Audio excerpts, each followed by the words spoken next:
Welcome back to the class once again. Today we'll do hormonal control of metamorphosis.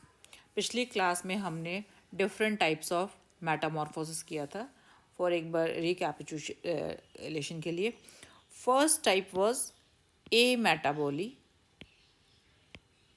और no Metamorphosis, यानी कि कुछ insects ऐसे होते हैं जिनमें मेटामॉर्फोसिस होता ही नहीं है.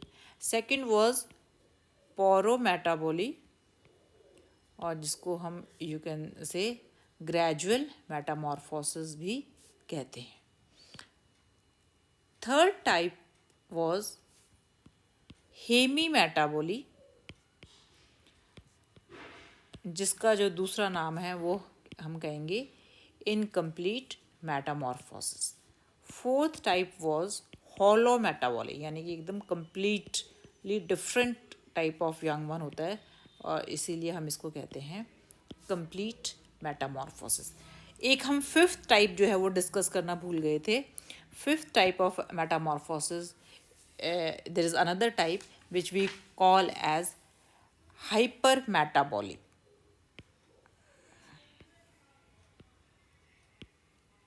और इसका जो दूसरा नाम है you can say the hyper metamorphosis. जैसा कि नाम से ही इंडिकेट होता है कि in this condition what happens is that the young one, it passes through two or more larval stages. जैसे eggs हैं, egg से first type of larva, then second type of larva, यानी कि ये first type of larva is different from the second type, then another type of larva.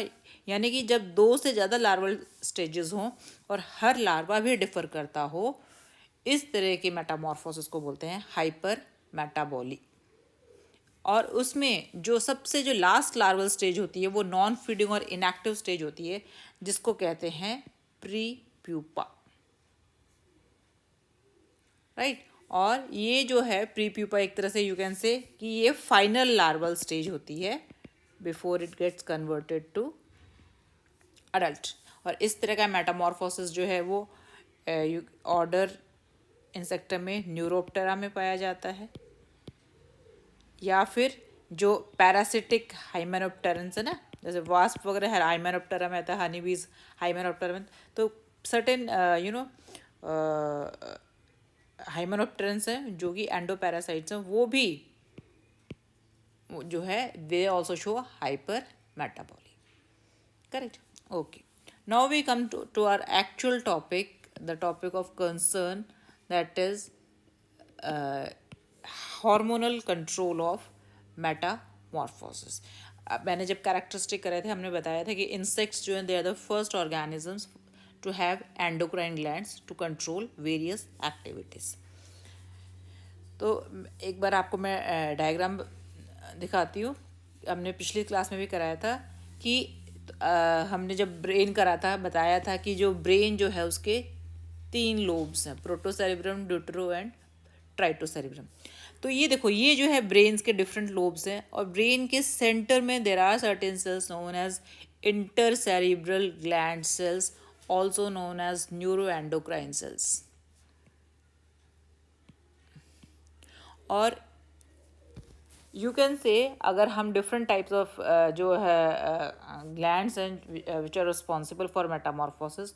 So the first type you can say the glandular secretions which is being done by is that is brain. Right. Brain में भी कौन सा part glandular है?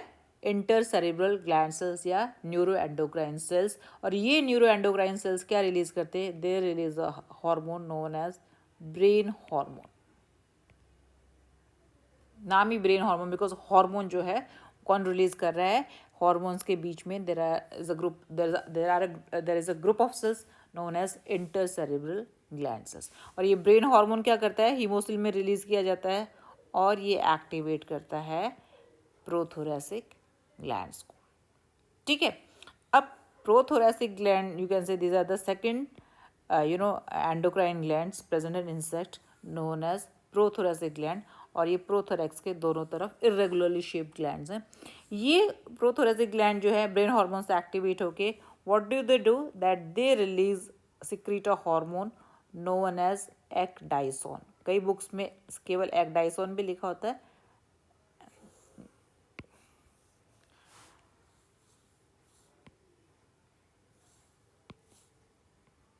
Ecdysone, right. और ये ecdysone कई books में ए भी लिखा था। ये जो एक्डाइसोन हार्मोन है, ये हार्मोन किसके लिए responsible as the name indicate? Ecdysis के लिए। और एक्डाइसिस क्या करता है? एक्डाइसिस से मोल्टिंग होती है।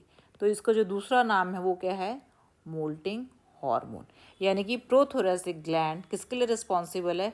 It is responsible for moulting, right? Now third type of gland which is present, endocrine gland present in insect is corpus cardiaca। दो है ना, इसलिए इसको कॉर्पस कार्डियक भी बोलते हैं, प्लूरल को कॉर्पस कार्डियका। ये जो कॉर्पस कार्डियका है, ये जो है रिस्पॉन्सिबल है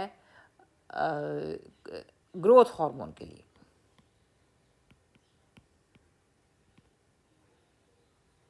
यानी कि इंसेक्ट की जो लाइफ साइकिल में जो अडल्ट स्टेज है वो किसकी हेल्प से रीच की जाती है? With the help of growth hormone released by corpus cardiacum. और जो फोर्थ टाइप ऑफ ग्लैंड है दैट इज कॉर्पस अलाटा या कॉर्पस अलाटम सिंगुलर को। तो कॉर्पस अलाटम जो है, if you see what it secrete is, it secretes juvenile hormone. और juvenile hormone से क्या होता है? जुवेनाइल हार्मोन से इंसेक्ट जो है वो अडल्ट में कन्वर्ट नहीं होता, इट रिमेन्स निम्फ। यानी कि निम्फ स्टेज के लिए कौन रिस्पॉन्सिबल है? Juvenile hormone. Why? Because nymph has to undergo many times moulting. अगर ये पहले सपोज एक मोल्टिंग के बाद ही अडल्ट में कन्वर्ट हो गया तो वो ये अपने फॉर्म तक नहीं पहुंचा जा सकता। तो निम्फ से अडल्ट में कन्वर्ट होने से पहले it has to undergo many stages of moulting, moulting 1, moulting 2, moulting 3। तो हर मोल्टिंग के बाद ये जो निम्फल स्टेज है वो रिटेन्ड या मेंटेन्ड की जाती है, that is with the help of hormone secreted by corpus allatum and the name of the hormone is juvenile hormone, correct. अब क्या होता है कि जब इंसेक्ट जो है अडल्ट स्टेज में पहुंच जाता है, अडल्ट बन हो गया इंसेक्ट, तो इस कंडीशन में क्या होगा? जो कॉर्पोरा अलाटा है, ये ग्लैंड जो है ऑब्वियसली इनएक्टिव हो जाती है, बिकॉज अब इंसेक्ट को लार्वल स्टेज में वापस थोड़ा जाएगा, एक बार अडल्ट स्टेज में पहुंच जाएगा। तो corpora allata for some time it becomes inactive, but after some time, after the insect has reached adult stage, जब अडल्ट स्टेज में तो कॉर्पोरा अलाटा जो है फिर से एक्टिव होता है। बट अब ये एक्टिव होता है तो जुवेनाइल हार्मोन की बजाय ये सिक्रीट करता है दूसरा हार्मोन जिसको कहते हैं GTH, यानी कि गोनाडोट्रोफिक हार्मोन। और गोनाडोट्रोफिक हार्मोन का फंक्शन क्या है? गोनाडोट्रोफिक हार्मोन जो है ये एग प्रोडक्शन को कंट्रोल करता है, और ये दूसरे जो एक्सेसरी रिप्रोडक्टिव ऑर्गन्स होते हैं ना, मेन ऑर्गन्स के अलावा जो दूसरे एक्सेसरी रिप्रोडक्टिव ऑर्गन्स होते हैं, जैसे मैलिस ग्लैंड है या दूसरी ग्लैंड्स होती हैं, इन ग्लैंड्स को जो है ये फंक्शनिंग इनकी कंट्रोल करता है। Development and functioning of accessory reproductive glands is controlled by gonadotrophic hormone. Even egg production is also controlled by gonadotrophic hormone. Correct. So इस तरह से इंसेक्ट्स में जो अगर हम देखें कि कितने एंडोक्राइन ग्लैंड्स हैं, 4 हैं। पहला है इंटरसेरेब्रल ग्लैंड सेल्स या न्यूरो एंडोक्राइन सेल्स, दूसरा है prothoracic gland, third is corpus cardiaca या corpora cardiaca, fourth is corpora allata. This is all for today.